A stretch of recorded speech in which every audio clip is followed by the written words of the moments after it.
ইসকনকে কেন্দ্র করে আমরা চট্টগ্রাম বিভাগে যে ক্যাওয়াসটা দেখলাম, এই প্রত্যেকটা ক্যাওয়াসের সাথে ধারণা করা হচ্ছে এই অঞ্চলের যে ভারতের তৎপরতা আছে সেটা দায়ী।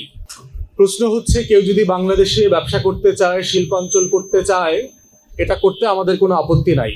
কিন্তু ভারতের মতো একটা আগ্রাসী শত্রু রাষ্ট্র তাকে এইরকম একটা কৌশলগত জায়গা, আপনারা যদি ম্যাপ দেখেন, ফেনী কিন্তু বাংলাদেশের চিকেন নেক।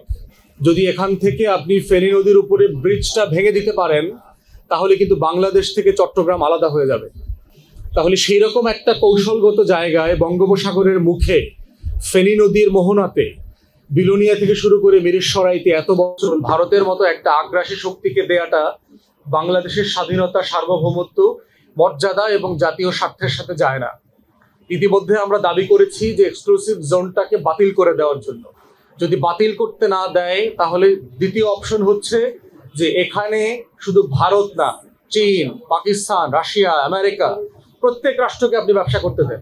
ভারতের স্থানীয় যে ওই পারের লোকজন আছেন, তারা প্রায় 90-এর দশক থেকে 95-96 সাল থেকে পাইপ বসিয়ে ফেনী নদীর পানি টেনে নিচ্ছেন খাওয়ার জন্য, কৃষি কাজের জন্য।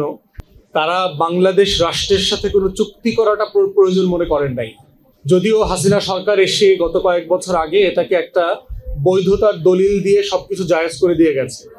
তাহলে এত বছর যে আমার নদীর পানি নিয়ে গেল, এবং শুকনো মৌসুমে আমরা দেখেছি যে ফেনীর কৃষকরা পর্যন্ত নদী থেকে পানি পান না।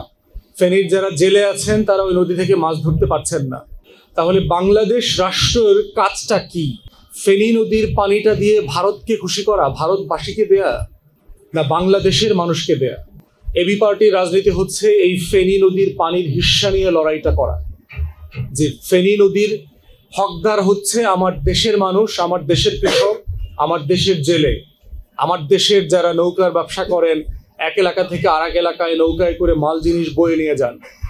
তো এবি পার্টির ফেনী জেলার রাজনীতি হচ্ছে ফেনীর পানি নিয়ে জনগণের পক্ষে দাঁড়ানো, লড়াই করা। শুধু ভারতকে এক্সক্লুসিভ জোন দেওয়ার পক্ষে আমরা নই। এবং আমরা এবি পার্টির পক্ষ থেকে বলছি, বারবার দাবি করেছি যে বাংলাদেশের স্বাধীনতা, সার্বভৌমত্বের উপরে কোনো লেনদেন নাই। আমার জাতীয় স্বার্থ এবং আমার মর্যাদার উপরে কোনো লেনদেন নাই। আমি অন্য কারো অধিকারকে স্বীকার করি না।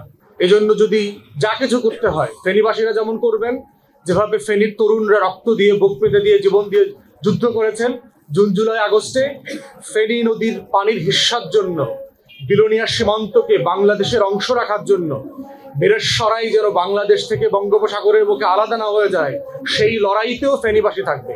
এবং এবি পার্টি এই লড়াইয়ের অংশীদার, আপনাদের সাথে থাকবে। ঢাকাতে বসে এবং সারা বাংলাদেশ থেকে ফেনীবাসীর সাথে এই সার্বভৌমত্বের লড়াইতে আমরা অংশীজন। আমরা বাংলাদেশ সরকারকে আহ্বান করছি যে ইতিমধ্যে আপনারা ইমিডিয়েটলি এই চুক্তিটাকে রিভিউ করেন। কি হচ্ছে এখানে?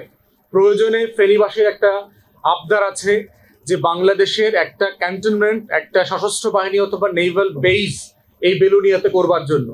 তাহলে, এবং আপনারা জানেন যে এই ফেনী সীমান্তের কারণে এখানে আমাদেরকে ট্রেন লাইন করতে দিচ্ছে না, ব্রিজ কালভার্ট করতে দিচ্ছে না, পাকা রাস্তা করতে দিচ্ছে না। কেমন অদ্ভুত আবদার! আমার দেশের ভিতরে, আমার মাটিতে আমি রাস্তা করব, ব্রিজ করব, ট্রেন করব, এটা ভারতের আপত্তিতে আমার 2 পয়সারও তো কিছু যায় আসে।